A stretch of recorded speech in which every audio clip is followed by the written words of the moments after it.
خلق لكم ما في الأرض جميعا ثم استوى إلى السماء فسواهن سبع سماوات وهو بكل شيء عليم الحكيم. قال يا آدم أنبئهم بأسمائهم فلما أنبأهم بأسمائهم قال لم أقل لكم إني فتلقى آدم من ربه كلمات فتاب عليه إنه هو التواب الرحيم. ليلة ثم اتخذتم العجل من بعده وأنتم ظالمون ثم عفونا عنكم من بعد ذلك لعلكم تشكرون. الرحيم الحمد لله رب العالمين والصلاة والسلام على خير خلقه سيدنا Muhammed ve ala alihi ve sahbihi ecmaîn. Çok kıymetli Batmanlı hemşehrilerimiz, Ramazan ayının o mübarek gölgesi üzerimize düşmüş bulunmaktadır. Bu vesileyle Batman İl Müftülüğü olarak Ramazan'ı karşılamak için bütün hazırlıklarımızı tamamladık ve sabırsızlıkla Ramazan'ın bizi şereflendirmesini bekliyoruz. Bu minvalde bütün camilerimizde ve vatandaşlarımızın bizlere talep ettiği yerlerde rahat bir şekilde hem teravih namazlarını hem diğer namazlarını eda edebilmek için bizlerden taleplerinin hemen hemen hepsini karşıladık. Bu vesileyle ben bu Ramazan'ın milletimize, memleketimize, Batman'ımıza, bütün İslam alemine hayırlar, esenlikler, güzellikler getirmesini temenni ediyorum. Tabi bu Ramazan ayı öyle mübarek bir aydır ki Hz. Peygamber'in ifadesiyle rahmet ve merhamet kapılarının sonuna kadar açıldığı, cehennem kapılarının kapandığı, şeytanların zincirlere vurulduğu bir aydır, mukaddes bir aydır. Kur'an-ı Kerim'de bu ayda nazil olmuştur. Geçen bir hocamız çok güzel bir tespitte bulunmuştu. Ramazan'ın re'si rahmet anlamını taşıyor. Mimi ise Ramazan, mimi ise mağfireti simgeliyor.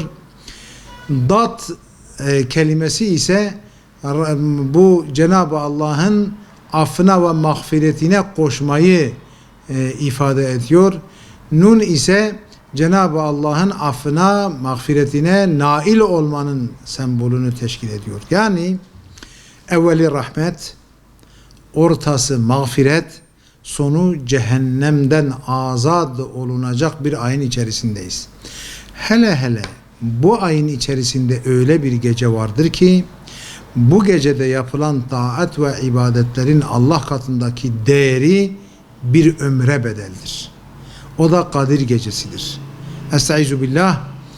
İnna enzelnahu fi leyletil kadir. Şüphesiz ki biz bu Kur'an'ı Kadir gecesinde indirdik. Ve ma edrake ma leyletul kadir. Leyletul kadrin ne demek olduğunu biliyor musun? Leyletul kadri hayrun min elfi şehr.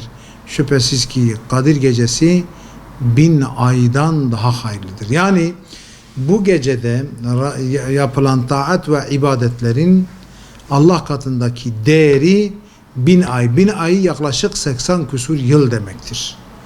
İşte Cenab-ı Allah bizleri tekrar bu aya kavuşturduğu için ne kadar şükretsek azdır. Bakınız, daha önce belki aynı evi paylaştığımız, aynı sokağı paylaştığımız, aynı camiyi paylaştığımız insanlar ömrü yetmedikleri için bu aya erişemediler.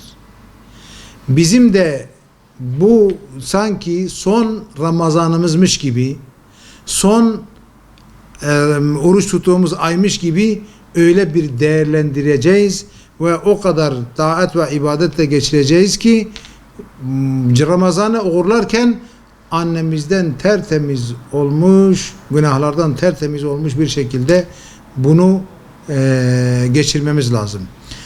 Bir nimet kıymetli kardeşlerim ne kadar büyük olursa bu nimetin kadrini, kıymetini bilmemek de o kadar büyük bir vebaldır.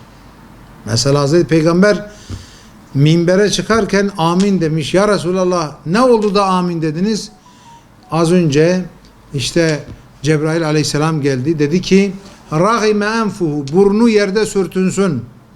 Burnu yerde sürtünsün, burnu yerde sürtünsün. Kim ya Cebrail? Kim? Anne babasının ihtiyarlık çağına erişip de kendisini Allah'a affettirmeyen kişinin burnu yerde sürtünsün.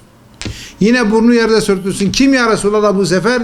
Ramazan-ı Şerif'e ulaşıp da Ramazan-ı Şerif'te rahmet ve merhamet kapılarının sonuna kadar açıldığı, Cenab-ı Allah'ın kullarını affetmek için bahaneler aradığı bu Ramazan ayını sanki Ramazan değilmiş gibi geçirmek, namaz, niyaz, oruçtan habersiz bir hayat sürmek, o süren kişinin de burnu yerde sürtünsün.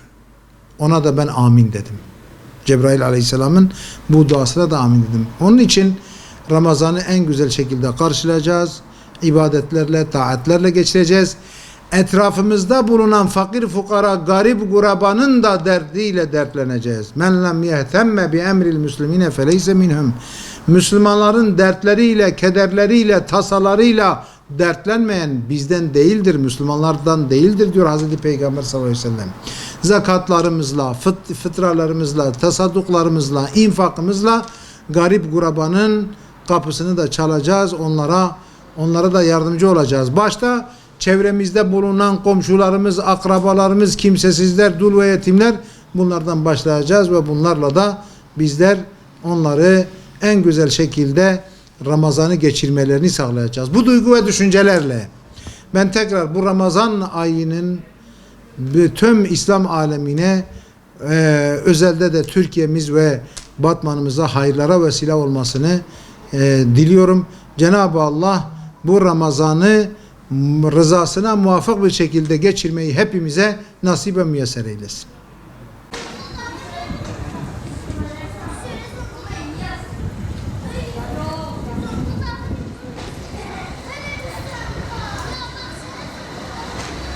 وأنزل من السماء ماء فأخرج به من الثمرات رزقا لكم مما نزلنا على عبدنا فأتوا بسورة من مثله